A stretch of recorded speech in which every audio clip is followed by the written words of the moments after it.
Hello everybody. In today's video, I will be talking about how the accuracy and resistance work in Summoner's War. So let's get started.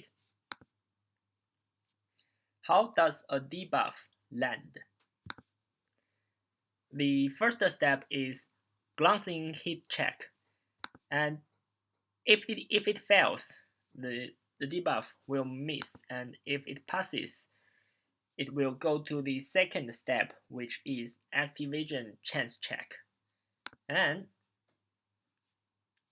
if this step fails, the debuff will miss, and if it passes, it will go to the third step, which is what we're gonna talk about today, is accuracy and resistance check. So let's talk about these three steps one by one. The first step, glancing hit check. The elemental disadvantage will plus 50% chance to land a glancing hit. And we also have the glancing debuff, which will also provide 50% glancing hit chance. And some monsters, they have passive skills like Molly. Her passive skill can increase 20% glancing hit chance on all the allies. And then the second step is the activation chance. So we can get this rate in the skill description. This is Hathor's second skill. Oh, this is Hathor's first skill. It has a 50% chance to land this debuff, which means you have a 50% chance to pass this check. And if there's no percentage in the description, it's 100%.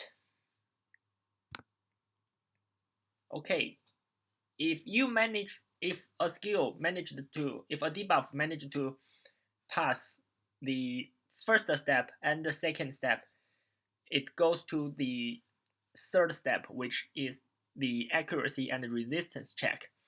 This one is from the Summoner's War in-game introduction, effect resistance and effect accuracy. The effect resistance rate is calculated. Pay attention, the resistance rate, so which means we only calculate the resistance rate, not the accuracy rate.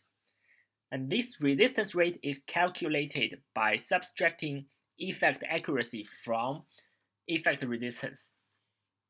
But no matter how high the effect accuracy is, the effect resistance rate doesn't go down below 15%. What this means is this check,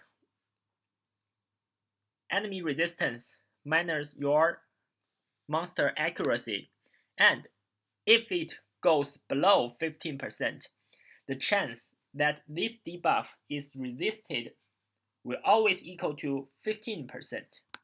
And if it's more than 15%, the chance that this debuff is resisted equals to the enemy's resistance minus your accuracy. So here are some additional points I'd like to mention. The first one is multi-hit goes through the process, this 3 steps check, separately, which means a multi-hit generally has a higher chance to land a debuff.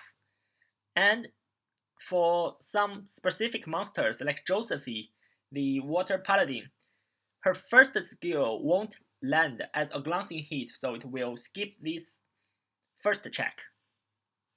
And only skills that deal damage will do the glancing check, which means Hathor, her second skill, will skip this first check as well, which means it will have a higher chance to land the debuff, and it will ignore the elemental disadvantage.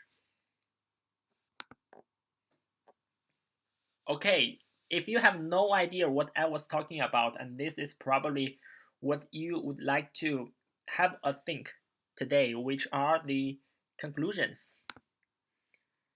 You need at most equal accuracy to your opponent's resistance and 85% accuracy at most, because no matter how high your accuracy is, the resistance chance will never go below 15%. So 100% accuracy makes no difference to an 85% accuracy. And the second one is 100% resistance versus 0% accuracy equals to always resisted. And here are some personal RTA units rune suggestions based on my presentation today. And in RTA, we assume that everybody ruins their RTA monsters without resistance because they want to save as much as stats from resistance and accuracies to put on the crit rate, crit damage, speed, attack, defense, HP. So the first one is for monsters who are highly rely on landing a debuff, like Sierra, 25% will do most time, and the more the better, but no more than 85%. And for monsters, better to land a debuff like Vanessa, 25 is more than enough, and if you can't make it, 0% might not make a big difference on some monsters, on most of the monsters. And for monsters who don't rely on landing a debuff like Perna, just go for 0 accuracy. And here is the credits. I got my idea from this forum post, and it's in Mandarin Chinese. So if you do read Mandarin, you can have a look at this link, have a look at this post, and you will get more details of how the accuracy and resistance work. So thanks for listening, and if you have any questions or suggestions, please just leave in the comment section below, and please subscribe for more quality content. I'll see you guys in the next video. Bye!